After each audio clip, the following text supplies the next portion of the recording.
కర్నూలు వద్ద రోడ్డు ప్రమాదంలో 19 మంది ప్రాణాలు తీసిన వేమూరి కావేరీ ట్రావెల్స్కు చెందిన మరో బస్సు ప్రయాణికులకు రాత్రంతా చుక్కలు చూపించింది. తిరుపతి నుంచి హైదరాబాద్కు 36 మంది ప్రయాణికులతో బయలుదేరిన బస్సు బాపట్ల జిల్లా సంతమాగుళూరు మండలం ఏల్చూరు వద్ద అర్ధరాత్రి 2 గంటల 30 నిమిషాలకు ఆగిపోయింది. ఎందుకు ఆగిపోయిందని ప్రశ్నించగా చిన్న సమస్య వచ్చిందని 5-10 నిమిషాల్లో బయలుదేరుతుందని డ్రైవర్లు చెప్పినట్లు ప్రయాణికులు తెలిపారు.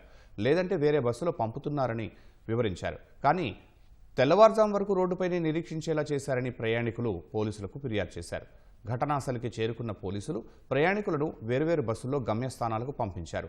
అసలు డ్రైవర్లు ఎప్పుడో దిగిపోయారని, ఇప్పుడున్న వాళ్లు డ్రైవర్లు కాదని పోలీసుల వద్ద ప్రయాణికులు ఆరోపించారు.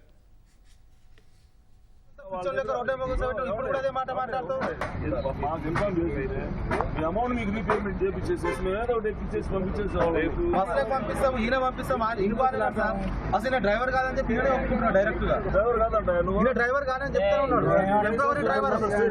టెంపరరీ డ్రైవర్ అని చెప్పంటున్నాడు. నేను టెంపరరీ డ్రైవర్ అని చెప్పాను. మెయిన్ డ్రైవర్ మధ్యలో దిగిపోయింది సార్. అసలు మీ డ్రైవర్ ఏడి? ఫస్ట్ డ్రైవర్ ఏడి? ఎక్కడ దిగిపోయిండు? ఇక్కడ దిగిపోయిండు. ఎందుకే అబద్ధాలు ఆడుతూ ఇక్కడ దిగిపోయిండు అని చెప్పాలి. ఇక్కడ ఉన్నప్పటి నుంచి నువ్వే ఉన్నావు. ఫస్ట్ ఎక్కడ దిగిపోయిండు? మాకు ఎంతమంది డ్రైవర్లు ఉంటారా? ఇద్దరు అంటే ఇద్దరు దిగిపోయారు. మీరు ఇద్దరు నలుగురు డ్రైవర్రా? అవునన్నా, ఇద్దరు డ్రైవర్లు. ఫస్ట్ డ్రైవర్ ఎవరు ఉండాలి? First driver